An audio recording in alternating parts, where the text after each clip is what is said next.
Hello बच्चों, क्या हाल चाल? बढ़िया एकदम। मैं भी बढ़िया।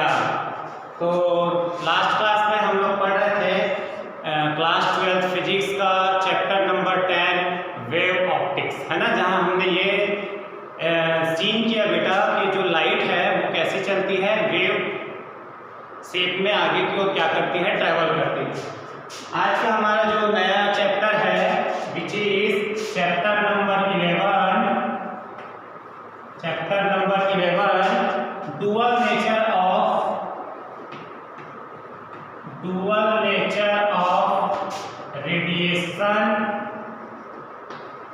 एंड मैटर, है ना। एक थ्योरेटिकल चैप्टर है, देखते हैं कि इसमें क्या होता है ना। तो सबसे पहले हम मीनिंग समझेंगे।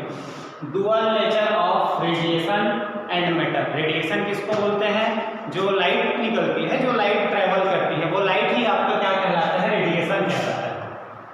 मतलब लाइट को ही क्या बोलते हैं? रेडिएशन बोलते हैं। तो लाइट का क्या रहता है? Dual nature. मतलब लाइट के पास डबल, दो तरीके से वो उसका क्या रहता है? बिहेवियर रहता है। सिमिलरली मैटर का भी दो टाइप से बिहेवियर रहता है। तो सबसे पहले देखो कि जो रेडिएशन होता है, रेडिएशन, इसको हम कैसे फील करते हैं कि डुअल नेचर है इसके पास, रेडिएशन के पास। रेडिएशन मीन्स क्या होता है? लाइट। तो आपने तो ये देख लिया है कि लाइट किसकी तरह वर्क करता है? वेव की तरह, है ना। चैप्टर नंबर 10 में वेव ऑप्टिक्स पढ़े हैं। वेव की तरह वेव नेचर भी शो करता है। और साथ ही साथ न्यूटन अंकल ने क्या बोला था 1601 में अपना एक कॉर्पस्कस थ्योरी दिया था। उसके अकॉर्डिंग उसने क्या बोला कि लाइट किसकी तरह वर्क करता है? एक पार्टिकल की तरह।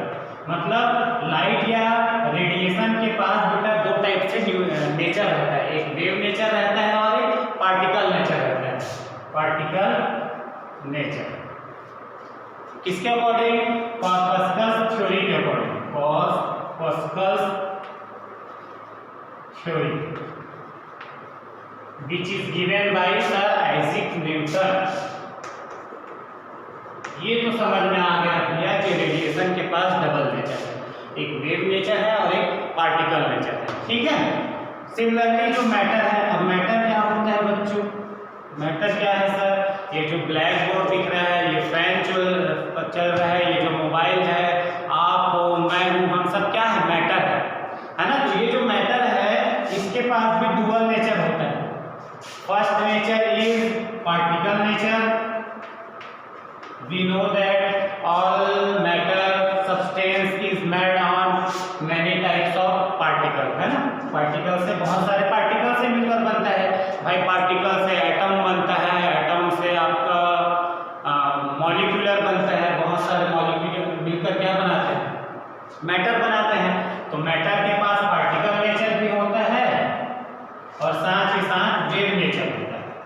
अरे बाप रे, ई का बात हुआ सर कि वेव नेचर मतलब ये है कि ये ब्लैक बोर्ड, ये जो दिख रहा है ना छोटा सा चौक, अगर मैं इसको ऐसे फेंक दूंगा तो आपको लगेगा कि ये सीधे स्ट्रेट लाइन में मोशन कर रहा है, बट ऐसा होता नहीं है।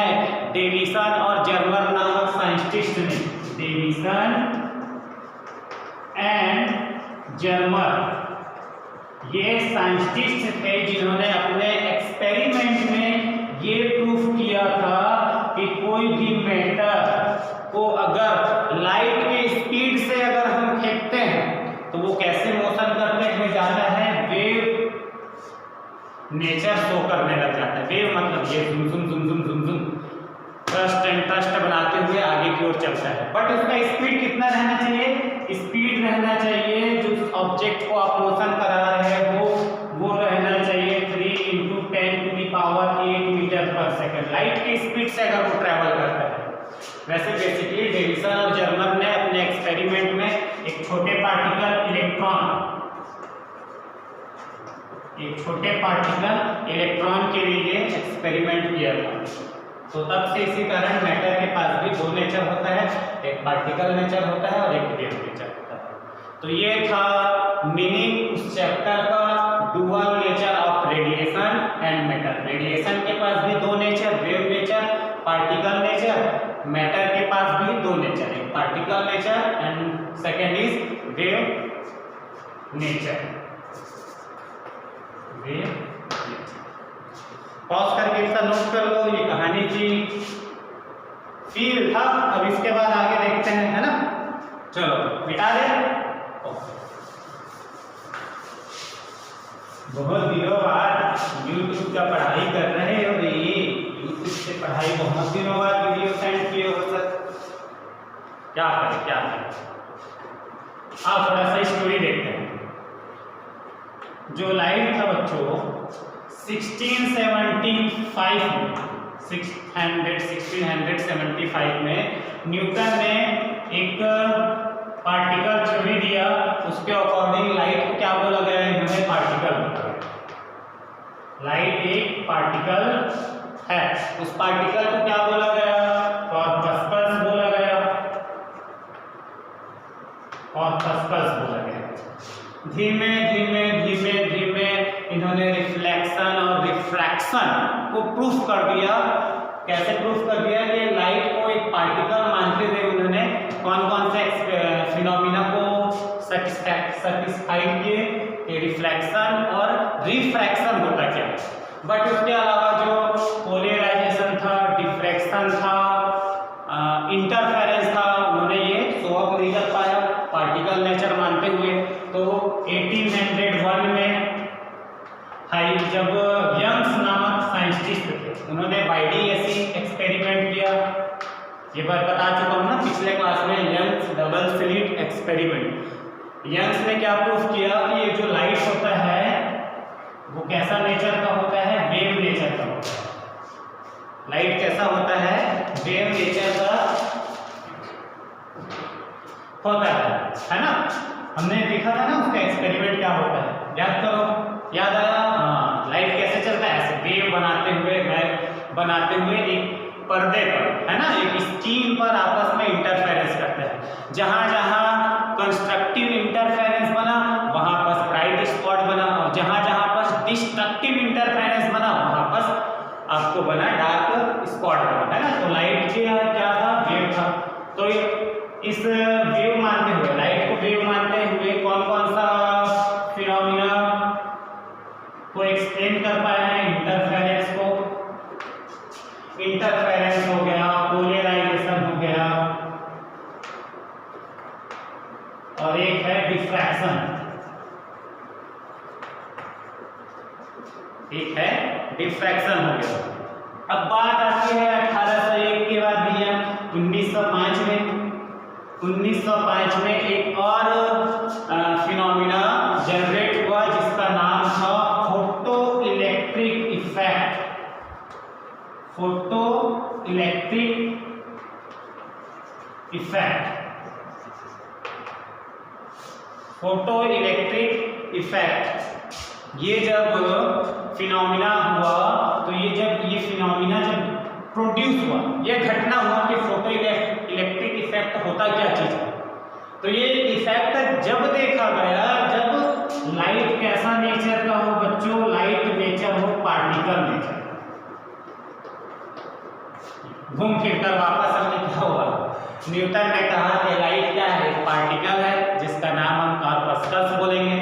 उसके बाद बीच में आया, लाइट को क्या माना गया, वेव माना गया। वेव मानकर इंटरफेरेंस, पोलराइजेशन और डिफ्रैक्शन को एक्सप्लेन किया गया सक्सेसफुली। उसके बाद 1905 में, 1903 एग्जैक्ट ईयर मेरे को याद नहीं आ रहा है, 1905 में फोटो इलेक्ट्रिक इफेक्ट एक फिनोमिना प्रोड्यूस हुआ जो इस पर बेस्ड था कि लाइट क्या है, पार्टिकल है ना। तो हमारा आज का जो मेन टॉपिक रहेगा बच्चों वो फोटो इलेक्ट्रिक इफेक्ट ही रहेगा। What is photo electric effect, है ना। इसको नोट करना है तो नोट कर सकते हैं, अदरवाइज ये एक स्टोरी बस था। आइए जरा देखते हैं कि what is the photo electric effect. Okay, चलो फोटो इलेक्ट्रिक इफेक्ट होता है क्या चीज है। तो इसमें ये होता है बच्चों, ये जो एक आप क्या ले लीजिए, मेटल ले लीजिए, मेटल का एक सरफेस, मेटल का एक सरफेस, कॉपर का ले लो, आयरन का ले लो, स्टील का ले लो, एल्यूमिनियम का ले लो, ट्रेपीजियम का ले लो, एसयूविक्स, है ना, जो आप चाहे एक मेटल सरफेस ले लीजिए। तो मेटल सरफेस के पास क्या रहता है भाई, सरफेस में एक मेटल, इसके सरफेस में क्या रहता है, बहुत सारे फ्री इलेक्ट्रॉन रहते हैं। नहीं पता, बचपन से पढ़ते आ रहे हैं वो यार कि फ्री इलेक्ट्रॉन क्या होता है। हम जानते हैं कि ये जो मैटर है बहुत सारे मॉलिक्यूल्स और बहुत सारे एटम से मिलकर बना है। ये एक एटम है ना, इसके सेंटर में न्यूक्लियस रहता है, ये इलेक्ट्रॉन है, यहाँ पर दूसरा एटम, इसके यहाँ पास न्यूक्लियस है, ये इलेक्ट्रॉन, यहाँ पास एक एटम, एक एटम, एक एटम, बीच में क्या रहता है, इलेक्ट्रॉन रहते हैं। बट जो अंतर वाला इलेक्ट्रॉन, इसके बाद ये सब मान लो ये हो गया मैटर। तो यहाँ पास जो इलेक्ट्रॉन है सरफेस में, इस इलेक्ट्रॉन की बात चल रही है ना। अंदर वाले इलेक्ट्रॉन को तो सब एटम्स आपस में एक दूसरे से ऐसे पकड़ पकड़ रखे हैं, ये इलेक्ट्रॉन है मान लो। तो बगल वाला एटम, बगल वाला एटम, बगल वाला एटम, बगल वाला एटम, सब एटम्स क्या किए, इस इलेक्ट्रॉन को तो एकदम कस के पकड़े हैं। बट सरफेस में जो इलेक्ट्रॉन है, सरफेस में जो इलेक्ट्रॉन है, उसको यहाँ का एटम पकड़ा रहेगा जरूर। यहाँ पास के जो एटम रहेंगे वो सब पकड़े रहेंगे, लेकिन इधर तो है ही नहीं। तो यहाँ पास जो सरफेस में इलेक्ट्रॉन पाए जाते हैं that is called free electron. तो मेटल सरफेस के पास होता क्या है बच्चों, फ्री इलेक्ट्रॉन होता है। अब हम करेंगे क्या, फोटो इलेक्ट्रिक इफेक्ट में क्या होता है, इस मेटल सरफेस पर हम रेडिएशन डालेंगे। रेडिएशन मतलब लाइट इंसिडेंट कर रहे हैं, और ये जो लाइट है वो कैसा है, high energy, high energy radiation, high energy radiation. मस्त, टॉर्च को पकड़ लो, हाई एनर्जी रहना चाहिए। हाई एनर्जी मतलब फ्रीक्वेंसी हाई रहना चाहिए, और जो वेवलेंथ है कम रहना चाहिए। फ्रीक्वेंसी हाई रहना चाहिए, वेवलेंथ लो होना चाहिए। तो ऐसे रेडिएशन को हम क्या बोलते हैं, हाई एनर्जी। अरे यार एनर्जी का फॉर्मूला क्या होता है, E इक्वल होता है hc/λ। E इक्वल होता है hc/λ। देखो लैम्डा कम रहेगा तो E क्या रहेगा, ज्यादा रहेगा। लैम्डा कम होने से एनर्जी क्या हो गया, बढ़ गया है। ओके, अब ये एक फॉर्मूला यहाँ से ये पकड़ लेना, E equal hc/λ, where h is the Planck constant, c is the speed of light in air or vacuum, lambda wavelength है। एक फॉर्मूला ये पढ़े होंगे, V equal C, V equal होता है F इंटू लैम्डा। V क्या होता है, स्पीड होता है, मैटर का स्पीड होता है। लाइट के केस में V के जगह में क्या लिखेंगे, C लिखेंगे, बिकॉज लाइट का जो स्पीड रहता है उसका सिंबल C होता है। तो C इक्वल F लैम्डा। अब यहाँ से बच्चों F की वैल्यू क्या निकल जाएगी, F की वैल्यू निकल जाएगी C/λ। लैम्डा को नीचे ले आओ, तो F की वैल्यू हुई C/λ, यहाँ रख दो इस जगह। तो C/λ की जगह में क्या रख सकते हो, F रख सकते हो। तो ये हो जाएगा H अपने जगह, C/λ की जगह में क्या रख दो, F रख दो। तो E इक्वल मिला HF।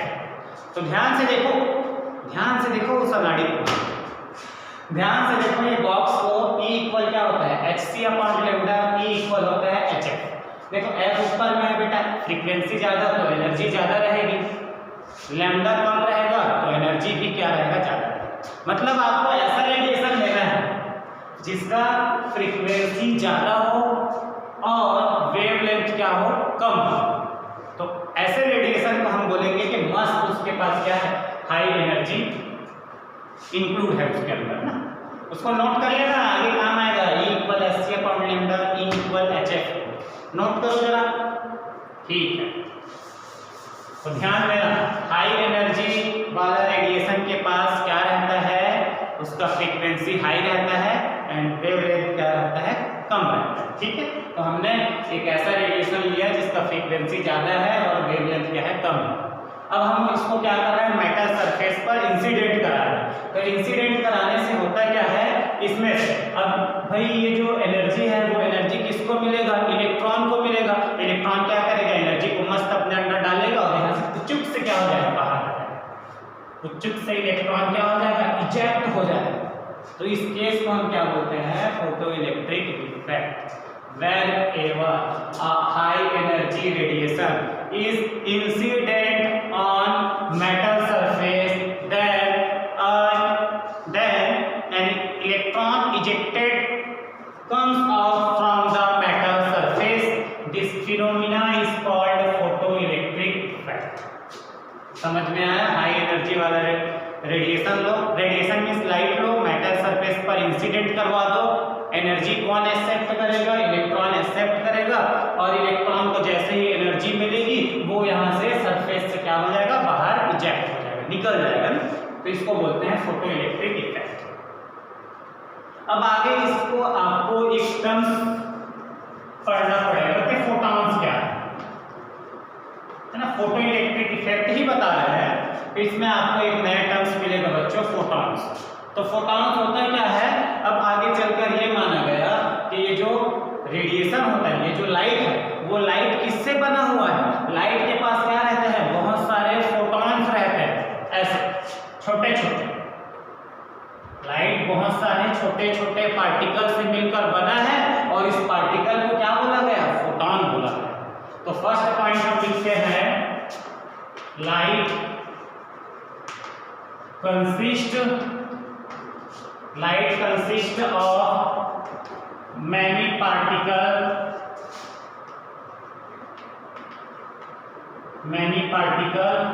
Called photons. पार्टिकल नहीं बोलेंगे ना, लाइट अच्छा लगेगा, हम क्या बोलेंगे? लाइट पार्टिकल तो है, बस वो पार्टिकल को क्या नाम दिया गया? फोटॉन्स नाम दिया गया। आइजैक न्यूटन आइंस्टीन है ना, ये फिनोमिना को सर आइजैक आइंस्टीन ने क्या किया था? डेवलप किया था, उसके लिए उनको नोबेल प्राइज भी मिला था ना। इसी फिनोमिना के लिए सर आइजैक आइंस्टीन को, अल्बर्ट आइंस्टीन को क्या मिला था? नोबेल प्राइज मिला था। उन्होंने अपने इस थ्योरी में ये बोला गया, light consist of many particle called photon, है ना। आगे उन्होंने ये कहा कि इस फोटॉन, ये देखो, ये जितने भी है ना ऐसे ये रेडिएशन, इसमें बहुत सारे क्या है? फोटॉन्स है, बहुत सारे छोटे छोटे पार्टिकल से मिलकर ये लाइट बना हुआ है, और उस लाइट में जो पार्टिकल है, उस पार्टिकल को हम क्या बोलेंगे? फोटॉन बोला गया। धीरे धीरे फोटॉन को बोला गया वेव पैकेट, फोटॉन को ही बोलते हैं wave pocket, energy packet, Maggi packet, wave packet, energy packet and quanta. ये सारे निकनेम पड़े किसके? फोटॉन्स के, है ना। वेव पैकेट मतलब रेडिएशन, लाइट के पास क्या होता है? छोटे छोटे वेव पॉकेट, तो वो जो इसका यहाँ तक आ रहा है ना, छोटे छोटे वेव पैकेट आ रहे हैं, छोटे छोटे एनर्जी पैकेट आ रहे हैं, ऐसा बोला गया कि ये देखो, ये क्या है? एनर्जी पैकेट है, अपने पास क्या रखा है? एनर्जी को स्टोर रखा है। यही एनर्जी किसको मिलता है? इस फ्री इलेक्ट्रॉन को मिलता है, तो वो अर्थ के सरफेस से, मेटल के सरफेस से क्या हो जाता है? इजेक्ट हो गया। फर्स्ट पॉइंट ये हुआ। सेकेंड पॉइंट ये बोला गया, the mass of photon is not defined in sense of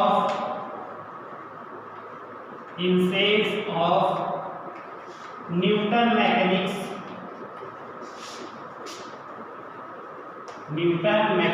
but लिख देते हैं फिर समझाते हैं ना, but rest mass of photon is 0। Second point ये फोटो इलेक्ट्रिक इफेक्ट में बोला गया बच्चों कि जो फोटॉन का जो मास होता है ना, उसका द्रव्यमान, उसका जो मास होता है वो डिफाइंड नहीं हुआ in sense of Newton mechanics बोलो या क्लासिकल मैकेनिक्स। ये क्लासिकल फिजिक्स क्या होता है? क्लासिकल फिजिक्स मतलब जिसमें वेव का ज्यादा एक्सप्लेन ना किया गया, जिसमें लाइट को या पार्टिकल को वेव नेचर ना बोला गया। अभी जो आप क्लास 11th पढ़ रहे हो, क्लास 12th पढ़ रहे हो, ये सब क्या है? क्लासिकल फिजिक्स है, पुराने जमाने का संगीत कीर्तन वाला। फिर आगे जब आप अपर क्लास में आओगे, बीएससी में, एमएससी में, तो आप किस में चले जाओगे? क्वांटम फिजिक्स, जहाँ पास आपको पार्टिकल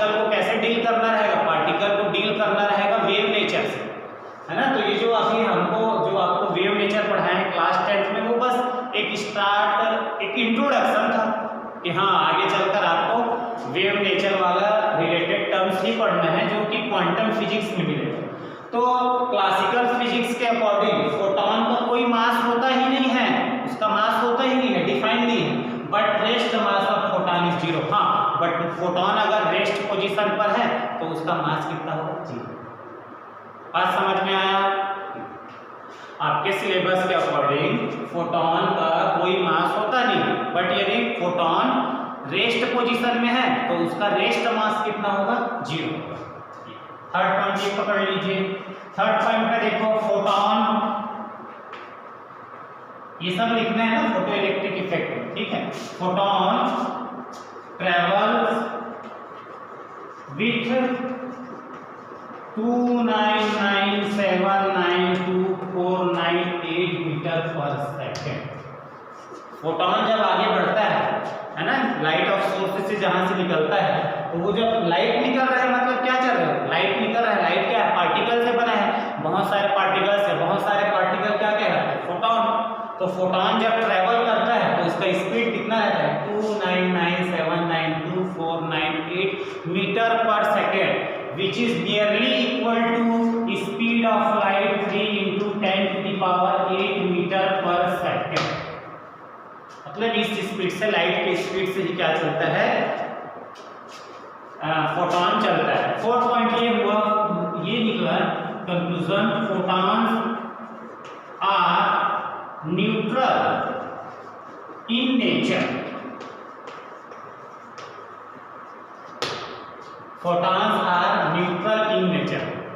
नेचर में बेसिकली जो फोटॉन रहते हैं वो बेटा न्यूट्रल रहते हैं, ना पॉजिटिवली चार्ज रहता है ना निगेटिवली चार्ज रहता है, ठीक है। ये कंक्लूजन, ये सर किनके थ्योरी थे? सर अल्बर्ट आइंस्टीन जी के, है ना। तो उन्होंने फोटो इलेक्ट्रिक इफेक्ट में ये सब सारी चीजों को डिक किया। तो एक थ्योरेटिकल चैप्टर है, मैं लाइन से जो जो लिख रहा हूँ उसको आप लोग फेयर कॉपी में नोट करते रहना, है ना। और जब बोर्ड एग्जाम में अगर आते हैं कि explain the photo electric effect, तो ये डायग्राम बनाकर आपको बताना कि फोटो इलेक्ट्रिक इफेक्ट होता है क्या चीज़ है, और आइंस्टीन, जो अल्बर्ट आइंस्टीन थे, उनके थ्योरी क्या क्या थे। तो ये 4 थ्योरी है। आगे और लिखते हैं। ओके, मिटा दें, पॉज करके नोट कर लीजिए।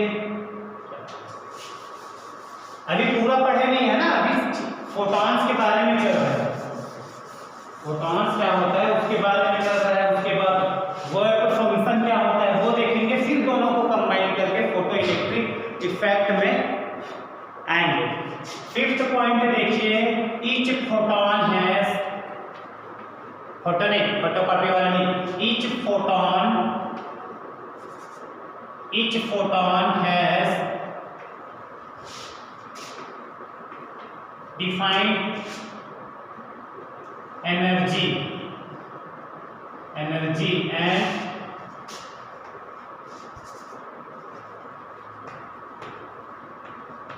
definite, each photon has definite energy and definite momentum। इसका मतलब क्या है बच्चों कि हर एक फोटॉन के पास क्या रहेगा? एक फिक्स एनर्जी रहेगा और फिक्स क्या रहेगा? मोमेंटम रहेगा। हर फोटॉन के पास क्या रहेगा?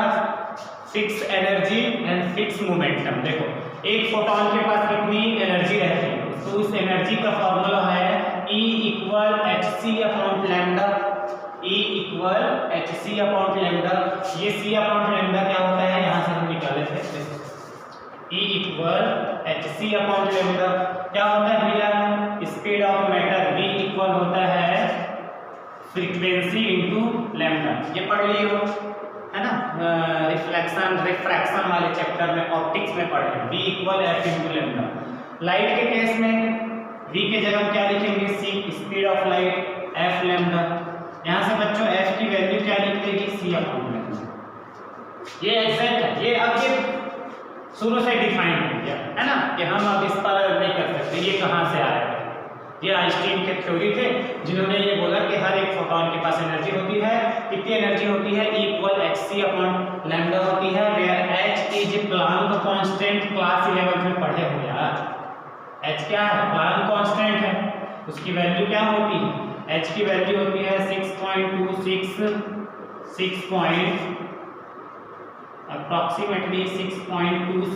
into 10 to the power minus 34 joules. 6 into 6.626 6.626 into 10 to the power minus 34 joule. ये है c अपॉन लैम्डा की जगह क्या रख सकते हो भैया, f। तो e इक्वल क्या हो गया, hf। चाहे ये बोलो चाहे ये बोलो, ये फिक्स एनर्जी हो गया और उसके पास फिक्स मोमेंटम भी होता है। मोमेंटम होता है p से शो करते हैं, p equal h upon lambda. सबको याद रखना पड़ेगा, कहां से आया पूछो मत, कहां से आया पूछो मत, सब डिफाइन है ना शुरू से। ओके, छठा पॉइंट देखो, all collision between photon and matter is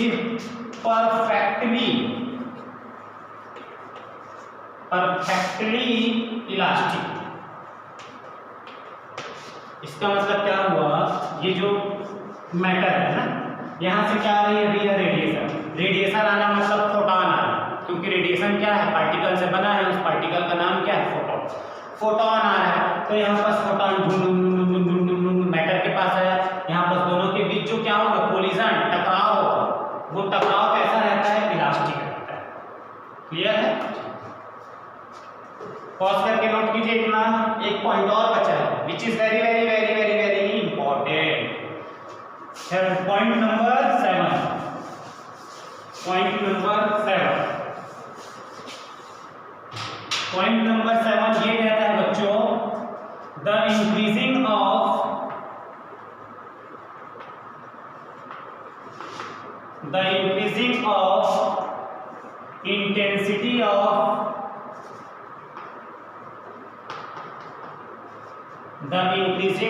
intensity of radiation, the increasing of intensity of radiation, the number of photons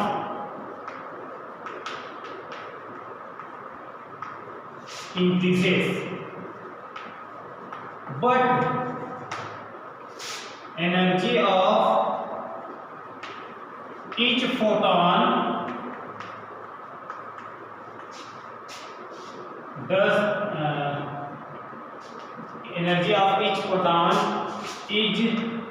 does not change।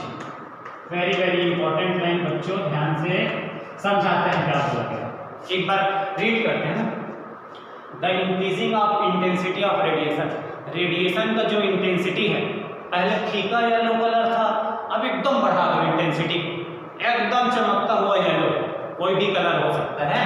तो अगर आप लाइट का जो इंटेंसिटी है उसको अगर आप बढ़ा देते हैं, इंक्रीज करते हैं, तो the number of photon increase हो जाता है। तो नंबर ऑफ फोटॉन अपने आप क्या हो जाता है, बढ़ जाता है। बट स्टिल एक बात नोट करना, but energy of each photon is does not change. But photon का जो एनर्जी होता है वो चेंज नहीं होता है। जरा आप इसको डायग्राम के थ्रू समझते हैं। कौन सा बल्ब लेना चाहते हो, चलो रेड कलर का बल्ब लो, ठीक, हमने ले लिया रेड कलर का बल्ब, एक यहां भी ले लो रेड कलर का बल्ब ले लो। अब हम क्या कर रहे हैं, इनका जो इंटेंसिटी है ना, इसको हम क्या करेंगे, इंक्रीज करेंगे। इंटेंसिटी को हम क्या करेंगे, इंक्रीज करेंगे। जरा देखो, मान लो रेड कलर का हमने क्या लिया, बल्ब लिया, रेड बल्ब ये भी है, रेड बल्ब ये भी है ना, दोनों की एनर्जी सेम है। एनर्जी सेम है मतलब देखो, एनर्जी सेम है मतलब E इक्वल क्या है, एनर्जी सेम है, E equal hc upon lambda. E की फार्मूला क्या होता है, hc अपॉन लैम्डा। इन दोनों का एनर्जी सेम है मतलब लैम्डा क्या है, सेम, मतलब लैम्डा तो दोनों के लिए सेम कॉमन, इसके लिए भी वही लैम्डा है, इसके लिए भी वही लैम्डा। लैम्डा जानते हो, ऐसे चलता है, ऐसे चलता है, तो दो ट्रस्ट या दो ट्रस्ट का बीच का जो डिस्टेंस है वो क्या कहलाता है? वेवलेंथ कहलाता है। तो इसका जो वेवलेंथ है वो क्या है? सेम है, ठीक है, वेवलेंथ सेम। अब हम इसकी, ये बल्ब है मान लो 50 वाट का और ये बल्ब है मान लो 100 वाट का, तो किससे ज्यादा लाइट चमकेगा भैया बताओ? तो भाई जिसकी वाट ज्यादा रहेगा, जिसका पावर ज्यादा रहेगा, तो 100 वाट वाला जो रेड कलर का बल्ब है उससे जो लाइट निकलेगा उसका इंटेंसिटी ज्यादा रहेगा, तो इसका इंटेंसिटी ज्यादा है और इसका इंटेंसिटी 50 वाट है, इसी कारण इसका इंटेंसिटी कम रहेगा as respect to this bulb, इसका इंटेंसिटी ज्यादा है। अब यहाँ से जो रेडिएशन निकलेगा, रेडिएशन निकलना मतलब छोटे छोटे फोटॉन निकलेंगे, फोटॉन, यहाँ से भी छोटे छोटे फोटॉन निकलेंगे, बट इस वाले बल्ब से जो रेडिएशन निकल रहा है तो इसका जो इंटेंसिटी है वो हाई है, तो इंटेंसिटी ज्यादा होने से number of photons will also increasing, मतलब फोटॉन्स क्या हो जाएंगे? ज्यादा, और इससे यहाँ से जो लाइट निकलेगा, रेडिएशन निकलेगा या फोटॉन्स निकलेंगे, द नंबर ऑफ फोटॉन्स क्या रहेगा? कम रहेगा as compare to this bulb, क्योंकि इसका इंटेंसिटी ज्यादा होने से नंबर ऑफ फोटॉन्स बढ़ जाता है। तो इसका फोटॉन देखो 1 2 3 4, 1 2 3 4 5 6 7 8 फोटॉन निकल गए, ये समझ में आया? But energy of each photon is does not change, but इसका जो एनर्जी है और इसका जो एनर्जी वो दोनों सेम रहेंगे, इसका एनर्जी E और इस फोटॉन का एनर्जी, हर एक फोटॉन का जो एनर्जी है वो सेम रहेगा, बिकॉज E सेम होने से लैम्डा सेम हो जाएगा, लैम्डा सेम है मतलब E सेम रहेगा। It is clear that? Okay, okay है, क्लियर है? हाँ, लिख लोगे? ओके, चलिए चलो उसके बाद देख लेते हैं भैया फोटो इलेक्ट्रिक इफेक्ट हो गया, पॉज करके नोट कर लीजिएगा। क्या लिखा था यहाँ पर? ये लिखा था the increasing of photo electric effect, the number of photon increases but energy of photon is double. ठीक है, मिटा दें। मैं सपनों की रानी कब आएगी तू, आई मस्तानी कब आएगी तू, बीत जाए जिंदगानी कब आएगी तू, चलिया। अब जरा देखो यार, आप केवल फोटो इलेक्ट्रिक इफेक्ट के थ्रू ही आप इलेक्ट्रॉन नहीं निकाल सकते, इसके लिए और अलग अलग मेथड है। तो आप जरा फर्स्ट मेथड देखिए इलेक्ट्रॉन निकालने का। कहाँ से इलेक्ट्रॉन निकालना है सर? मेटल की सरफेस से निकालना है। तो एक होता है थर्मोनोइक एमिशन। इसके अकॉर्डिंग क्या होता है बच्चों? आपने मेटल सरफेस लिया, इस मेटल सरफेस के पास क्या होते हैं? बहुत सारे फ्री इलेक्ट्रॉन रहते हैं। हम क्या करेंगे? इसको हीट करेंगे। क्या करेंगे? हीट देंगे। तो हीट देने से वो हीट के पास क्या होता है? एनर्जी होता है। उस एनर्जी को कौन एब्जॉर्ब करेगा? इलेक्ट्रॉन एब्जॉर्ब करेगा। एब्जॉर्ब करने के बाद वो कुछ से क्या हो जाएगा? रिजेक्ट हो जाएगा। तो ऐसे एमिशन को क्या बोलते हैं? थर्मोनोइक एमिशन, है ना। इसमें क्या होता है? इलेक्ट्रॉन को हम मेटल को हीट देते हैं। हीट करते जाएंगे, इलेक्ट्रॉन एनर्जी एक्सेप्ट करेगा और एक टाइम आएगा कि वो निकलना स्टार्ट कर देगा। तो ये आपका थर्मल एमिशन कहलाता है। सेकेंड होता है फील्ड एमिशन। फील्ड एमिशन किसको बोलेंगे? फील्ड एमिशन किसको बोलेंगे? जैसे हमने क्या लिया, एक मैटर लिया, मैटर के पास है फ्री इलेक्ट्रॉन, निगेटिवली चार्ज। अब हमने इसको रख दिया एक strong electric field. Strong electric field मतलब भैया एक तरफ प्लस प्लस चार्ज, एक तरफ negative charge.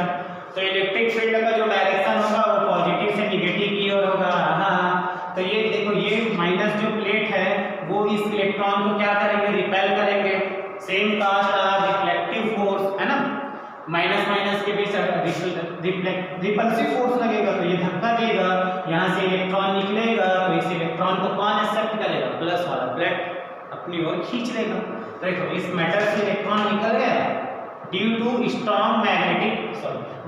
Strong electric field, this is called field emission. Third होता है फोटो इलेक्ट्रिक इफेक्ट, जो कि आपका मेन टॉपिक है, photo electric effect. Photo electric effect में क्या होगा, ये आपका मैटर है, मैटर के पास है बहुत सारे फ्री इलेक्ट्रॉन।